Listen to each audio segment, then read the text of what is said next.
Hi friends, welcome మన ఉమ్మడి వంటల ఛానల్కి. ఈరోజు నేను చేయబోయే రెసిపీ బెండకాయ పెరుగు పచ్చడి. బెండకాయలు చిన్న చిన్న పీసులకు కట్ చేసుకోవాలి. తెల్లవాయలు, చిన్నగా తరిగిన ఆనియన్ ఒక గడ్డ. స్టవ్ పైన బాండి పెట్టుకొని స్టవ్ వెలిగించుకొని ఆయిల్ వేడెక్కాక ఆవాలు, మినపప్పు, జీలకర్ర, కొద్దిగా వాము, కొంచెం పచ్చిశనగపప్పు ఇవన్నీ వేగాక ఇందులోనే తెల్లవాయలు కూడా వేసేయాలి.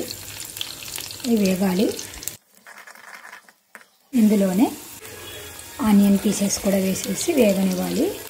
అన్నీ కొంచెం కొంచెం వేగాక 1 by 1 వేసుకోవాలన్నమాట. ఇప్పుడు ఈ బెండకాయ ముక్కలను కూడా వేసేసి బాగా మగ్గనివ్వాలి.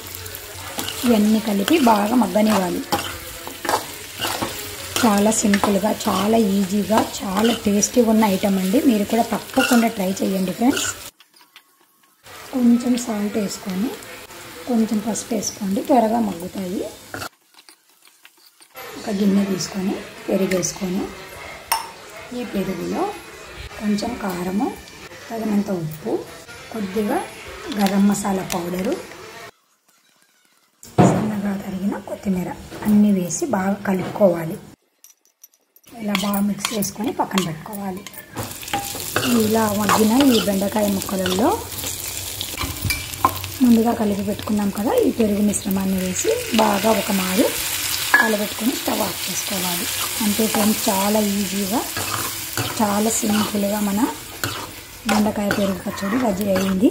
ఇది చపాతీలోకి, జొన్న రొట్టెలకి చాలా బాగుంటుంది. మీరు కూడా ట్రై చేసి మీకు ఎలా వచ్చిందో నాకు కామెంట్ రూపంలో తెలియచేయండి ఫ్రెండ్స్. Bye bye friends.